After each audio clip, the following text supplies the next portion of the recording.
Hello, good morning. My menu for today is baked potatoes and cheese. So I cut them like this. I slice them like this. It's good for baking potatoes and cheese. And this is my uh, barbecue, pork barbecue. I'm gonna make the sauce in a minute. I marinate this yesterday and then I deep fry them. This is pork, yeah, because I'm gonna make a pork barbecue sauce and then put them in the oven. Thank you. That's my potato cheese. So potatoes are cooked. I'll put them in the baking tray. See?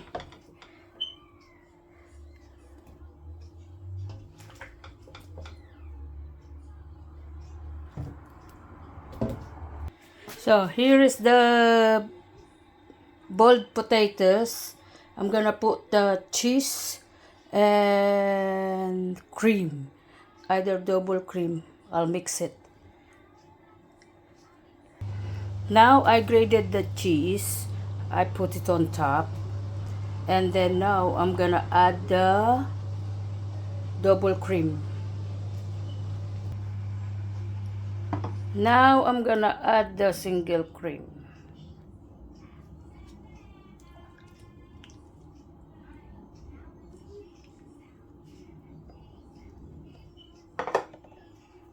And the double cream.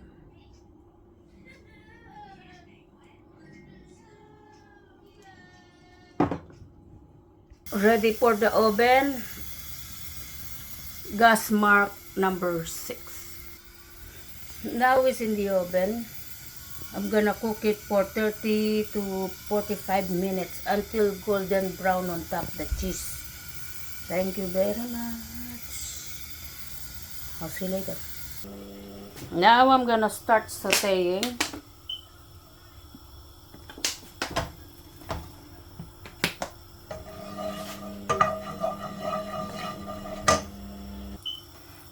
I'm gonna put the onion. One onion, yeah, one big onion.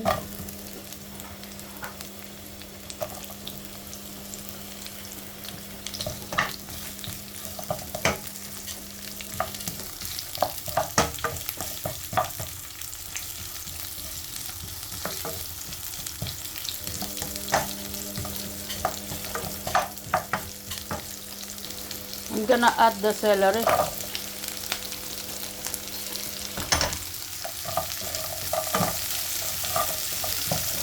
And the bell pepper.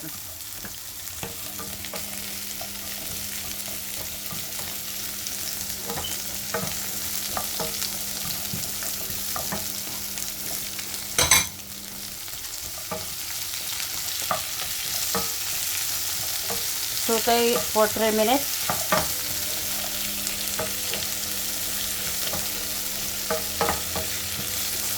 Until it softens. Basically, this onion, celery, and bell pepper, just only decoration for the pork barbecue. Here is the pork barbecue. I put it in the tray already for baking tray, and this one.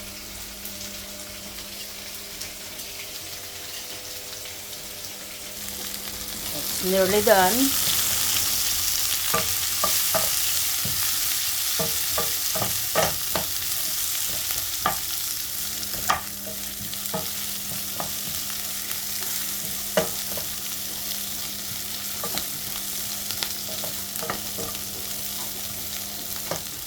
It's done sauteing. I'm gonna pour it into here. That's the pork.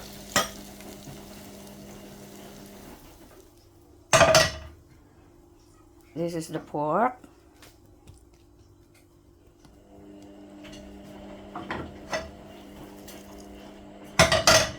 And then I'm gonna make the sauce. for the barbecue. I'll check the potato cheese. That's the potato cheese. It's not cooked yet. It's not done yet. When it's golden brown. So now I'm gonna start making the sauce. 2 tablespoons of vinegar.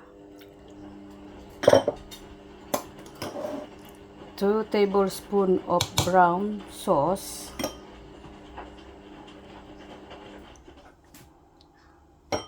1 cup of tomato ketchup. And 1 lemon.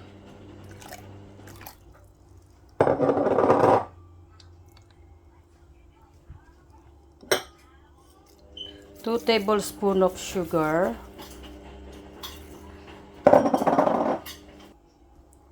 1 cup of water.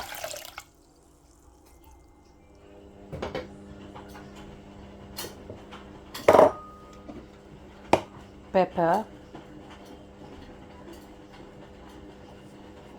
This is my own ingredients, yeah. And I think I will add a bit of herbs. Okay, this is my barbecue sauce. Stir it well. I don't put salt because I got a guest. They are not allowed to have salt.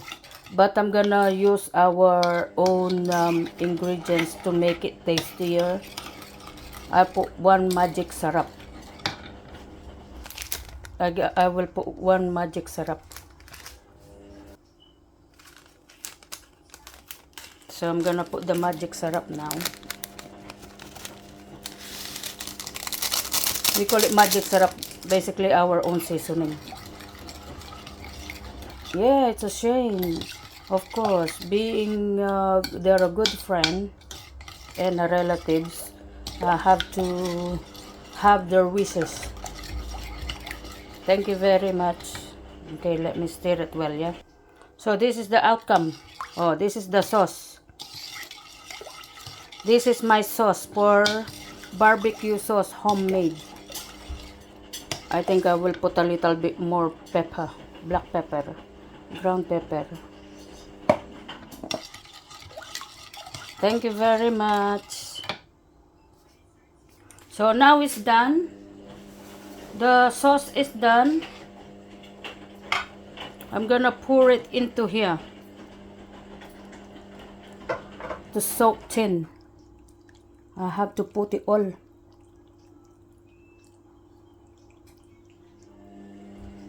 Wow, look at that, so that they can taste it really well.